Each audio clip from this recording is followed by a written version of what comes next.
Now, instead of single plane instability, we're going to look at rotary instability. So there'll be more components, so an anterior medial or an anterior lateral rotary instability.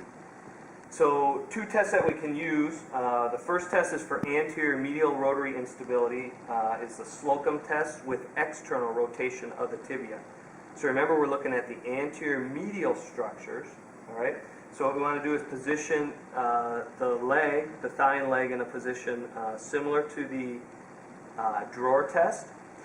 And now what we want to do, instead of having the foot in neutral for the drawer test, now if we're looking at anterior medial rotary instability, we want to put the foot into about 15, the tibia into about 15 degrees of external rotation.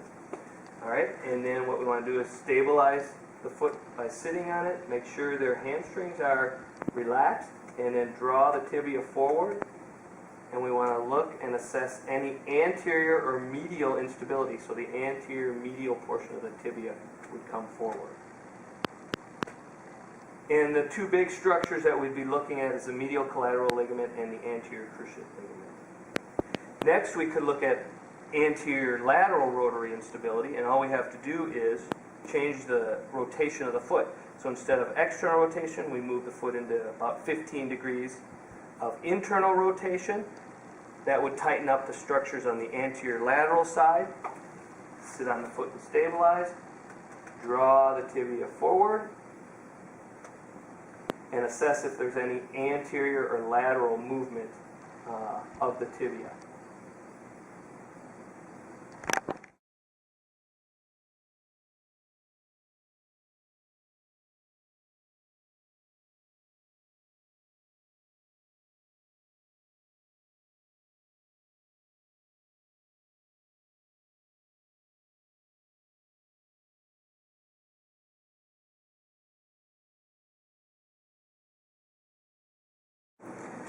Next, for rotary instability, another test that we can look at anterior lateral rotary instability is the anterior lateral rotary instability pivot shift test. So in this test position, you start with the knee in full extension. I would place my hands over the anterior lateral tibiofemoral joint, and then my thumb on the fibular head. And then my other hand would kind of cup the patient's heel. In the midfoot, kind of the midfoot and the heel.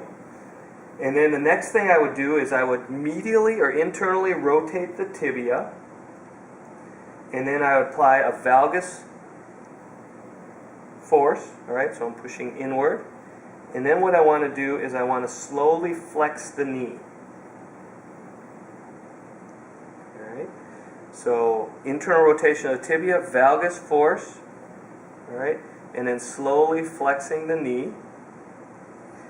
And for a positive test, you would note a palpable clunk or kind of a shift within that 20 to 30 degrees of flexion. So this would indicate anterior lateral rotary instability. And what happens is when we put the knee in this initial position of internal rotation and this valgus stress, we kind of sublux that knee. And then as we come up into 20 to 30 degrees, that clunk is kind of a reduction of that subluxation. So that would be a positive test. The thing about this test is you can only typically get a positive test once, because once it kind of shifts or clunks, the patient will guard pretty well after that, and it will be hard to get another positive result.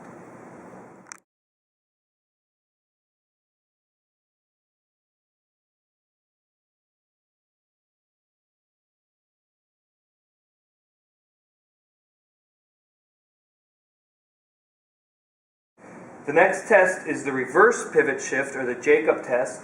It's trying to assess posterior lateral rotary instability. The patient is supine when you start this test position. And the hand positions, again, are similar to that of the anterior lateral rotary instability pivot shift at the heel and midfoot with your distal hand, and then on the lateral aspect of the tibiofemoral joint with your proximal hand. You want to start this test in about 70 to 80 degrees of knee flexion. So you start this test in flexion. You externally rotate the tibia, and you apply a valgus force. So if somebody has instability, this will kind of sublux the tibia.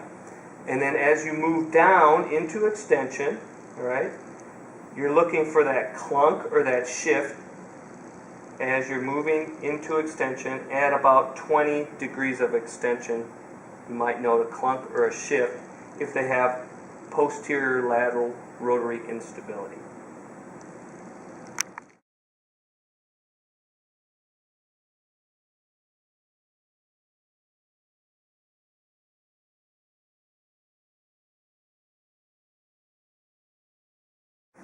The next special test, we're going to look for meniscal pathology. So what we're going to do first is the McMurray's test. With the McMurray's test, we can look at medial and lateral meniscus. So to focus more specifically on the medial meniscus, what we can do is the McMurray's test, where we externally rotate the tibia and then we apply a valgus force. So we start in flexion, externally rotate, and then produce a valgus force, and then try to kind of extend the knee. You can have your fingertips over the medial joint line, and you're just looking for a pop or pain to the medial joint line. The patient may report pain or a pop to the medial joint line. If we want to focus on the lateral meniscus, then what we do is we change our forces a little bit, and we're trying to kind of provoke, when we do this test, provoke especially the posterior horns of the medial and lateral meniscus to irritate them a little bit to see if they're torn. So now with the other, looking at the lateral meniscus, we internally rotate the tibia and we put a varus stress at the knee, and we move from flexion into extension.